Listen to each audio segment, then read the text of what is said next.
Live from WSLS, this is 10 News at 6, working for you. Now at 6, winter weather from Virginia to Maine. This has the potential to be a historic storm, a huge one. Millions of people in the path of a nor'easter. I make sure I have cash, gas, water, and wine. Just some bread, make some sandwiches, little things just in case. As local crews prepare for what's to come. Folks really just need to expect those icy patches, frozen snow on those roadways. From the top concern here at home to the action one city is taking because of old snow left on the sidewalks. Tonight, we're working for you with live team coverage amid another winter weather alert. Good evening and thank you for joining us. I'm John Carlin. I'm Brittany McGraw. The snow is already falling in parts of Southwest Virginia ahead of a brutal cold snap. We have for you a live look from Radford University overlooking the campus where you can see it is snowing and it is starting to stick to the ground. But some areas are seeing rain. Chief Meteorologist Jeff Hanowich is here to show us what we can expect overnight and into the weekend. And Jeff, you have described this as kind of a 1-2 punch. First comes the precip, mainly snow, especially tonight, and then comes the cold and the wind behind it. I want to show you that we do indeed have a winter weather advisory in effect for everybody in the viewing area from now through Saturday morning. That includes all of our zones. Here's a look at the radar, and you'll notice that we are still seeing a couple of rain showers towards Martinsville, Danville seeing some rain showers, South Boston seeing rain showers, as are folks around Keysville. But notice that rain snow line getting farther and farther down to the south, and it's only a matter of time before South Boston, Danville, and Martinsville you see the rain showers change over to snow showers. You've already started to see that happen in places like Gretna, Chatham, and also at Smith Mountain Lake. Without question, the heaviest snow showers have been towards the New River Valley, where we've seen light to moderate snow showers here over the last several hours. You'll notice areas around Floyd, Hillsville, areas towards Radford, even into areas staying near Fort Chiswell in Wythe County, seeing some snow showers, including I-77, Highway 52, I-81, Highway 11, and Highway 8. The regional view showing that we have more snow to go. You'll notice that all this snow that is to the west is pivoting to the east. So we're still going to have some light to moderate snow showers off and on as we head into tonight. So the winter impacts are such that we're going to have about 1 to 3 inches of snow for most of us. A couple of us may just see a coating, but for the most part, 1 to 3.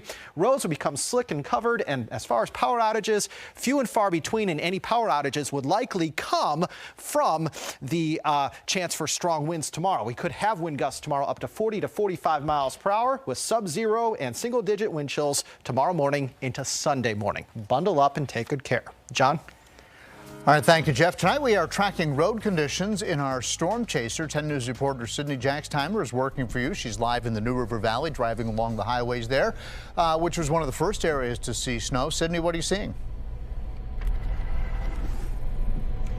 Yeah, John, so I-81 getting down to Pulaski County was pretty clear, a little few wet spots. The snow was coming down, but now take a look at Route 11 in Pulaski County. The snow is starting to stick here. This is on, like I said, Route 11, and some of the secondary roads that we've been able to look off to into neighborhoods and more residential areas, they're really covered, and definitely drivers out here are taking it slow. You can see there are still plenty of drivers out on the road, but they are taking it slow. We did see a lot of VDOT crews out and about on our drive from Roanoke to Pulaski County. But again, the secondary roads are what you need to be concerned about if you're getting on the road tonight and especially tomorrow. Please be patient on those secondary roads with these very cold temperatures. There's the potential for icing conditions, a lot of frozen snow bonded on those road surfaces. We're just going to have to be patient and wait for some warmer temperatures before those conditions will improve to bare pavement. And before those temperatures get warmer, it's going to get really cold tonight. And with this snow already sticking on a lot of the secondary roads, and this is a look at Route 11. So already some pretty busy main roads. You're going to want to be careful tonight. You can see people are taking it slow, like this car here. But so make sure you are being careful tonight. And if you don't have to travel anywhere tonight or early tomorrow morning, stay at home. In the Storm Chaser tonight, Sydney Jackstimer, 10 News, working for you. VDOT crews have also been out pre-treating the primary roads with brine in Lynchburg today. They plan to have every available employee and plow out this weekend. We're told they are working with contractors if they need to respond to downed trees or power lines. All across the area, there is still a lot of snow and ice on the ground. You can see that in the video here. That's why the city of Lexington is sending a strong message to its citizens. As 10 News reporter Lindsay Kennett explains, if they don't shovel their sidewalks, they'll pay the price. 16-year-old Chase Lowney spent his Friday afternoon shoveling. And no, it's not one of his chores. When the Lexington high schooler went to check on his elderly neighbors, he saw a notice on their door from the city that if they didn't clear their sidewalks today, they'd be charged with a misdemeanor. So I brought over a shovel and my dad, and we started clearing them for him.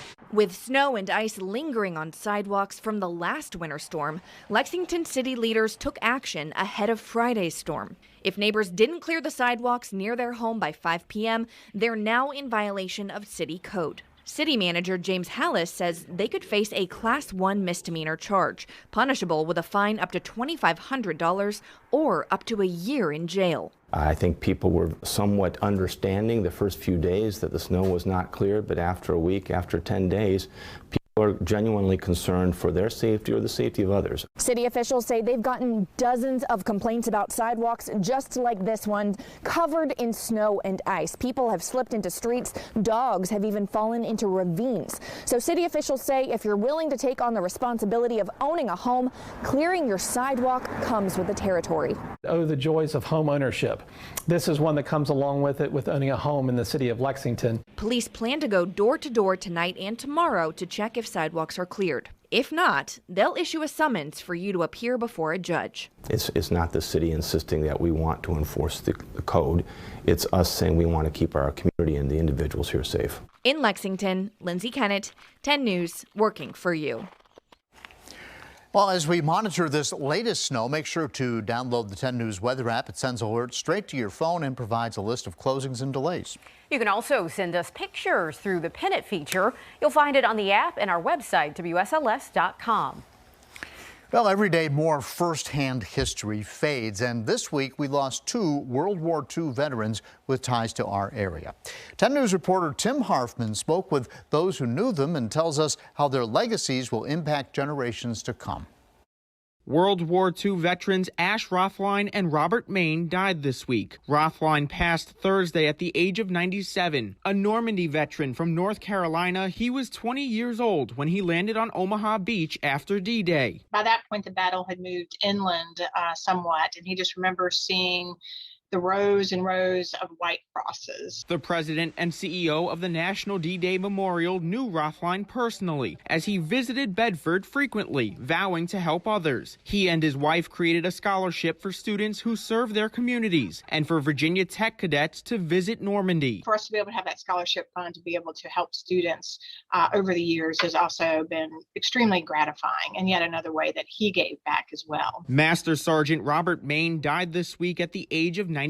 The New York native joined the Air Force after high school, then spent 40 years at E.C. Glass High School in Lynchburg. He started their junior ROTC program in 1968, one of the first 50 of its kind in the country. He was very humble, very contrite, and he just had a very special way of connecting with students. Lieutenant Colonel Leslie Pratt knew Maine for a decade, inviting him back to EC Glass to share war stories once he retired in 2007. To have somebody come in that actually lived it and was there, and to hear that firsthand, none of these students will ever get another opportunity to hear somebody like that again. But they vow to carry their legacies. It's an obligation that we have to make sure we are passing on their stories. To never forget the greatest generation. Tim Harfman, 10 News, working for you. Coming up, a surprising discovery, the historic item that's paying homage to the namesake of one local nonprofit. Plus, a reason to keep your head up, the national artist who will be taking the stage at Dr. Pepper Park this summer. Tonight, a piece of history at the T.G. Howard Center that's more than 100 years old. And it pays homage to a critical figure in the Pulaski community. Guy Smith and volunteers spotted pictures and dusted off a large frame while cleaning recently. And when they turned it over, they discovered it was Thomas Green Howard's diploma from the Christiansburg Institute. The item, which is from 1906, was put in a new frame to keep it safe. We were just in shock because, one, it was in fantastic condition. We're not even aware if anyone even knew that this existed because the building itself had been probably shut down and closed for over 12 years. They plan to put the diploma on display temporarily at the museum. And you are looking at a live picture from our storm chaser in Pulaski County. Notice that the roads are starting to really perhaps get a little slicker now that we're starting to see the sun go down. The roads, well, the snow is starting to stick to them, certainly sticking to the grass on the side of the roads. We'll let you know how long the snow will last, and we'll let you know just how cold we're going to feel tomorrow coming up. Dr. Pepper Park's summer concert lineup just got a little bit bigger and better. Singer and songwriter Andy Grammer is coming to Roanoke June 18th. He is a pop star best known for hits like Honey, I'm Good, Keep Your Head Up, and Fine by Me. The second leg of Grammer's The Art of Joy tour includes 17 additional dates and cities. The Star City venue hosts a diverse range of performers, but adding a big national artist like this will bring even more variety. Actually something that's totally outside of the things that we've done in the past, but we feel like we built up a lot of momentum, and a lot of people have been coming in from outside of the market to the shows, and we feel like it's going to be a huge win. General admission tickets will go on sale next Friday. The show goes on, rain or shine. Your local weather authority, always watching and tracking for you from the JES Weather Center. You are looking at a live picture from downtown Roanoke from our Virginia Tech Carillion Skycam. Snow starting to come down now in Roanoke. Downtown Roanoke, it's not sticking just yet. However, it is sticking in other areas, especially west of the Roanoke Valley towards the New River Valley, where, of course, we have seen Sydney Jackstimer's live reports from Pulaski County, where those secondary roads actually look pretty slick even right now. Starting to certainly get snow covered. More snow to the west and more of a mix to the east, but even the mix is now starting to really change over to more snow. You are still mainly seeing rain out across South Boston and also into Halifax County, but a lot of south side has been transitioning over the last about 30 minutes or so from rain to snow as all this is pushing to the east at a clip of around about 40 miles per hour. Let's show you future tracker, and you'll notice overnight tonight the snow will continue to be with us off and on throughout the evening hours. Okay, it could be the type of thing where you get snow for a couple of hours and you get a break for a couple of hours and have another snow band pushing in for a couple of hours. I don't think it's going to snow straight in your backyard for 6 to 8 straight hours. You're going to get some breaks. However, notice by around 3 o'clock, the majority of the snow showers are actually perhaps towards south side, with most of us actually perhaps even starting to dry out as soon as 2, 3, 4 o'clock in the morning. Now, any snow showers left over south side gone no later than 7 or 8 a.m. on Saturday. As a matter of fact, on Saturday, we're going to be dry with increasing amounts of sunshine. Only to have clouds building as we head later Saturday night. Sunday is going to be a day where the majority of us are dry, but we're going to be partly to at times mostly cloudy with some late day west slope snow showers possible.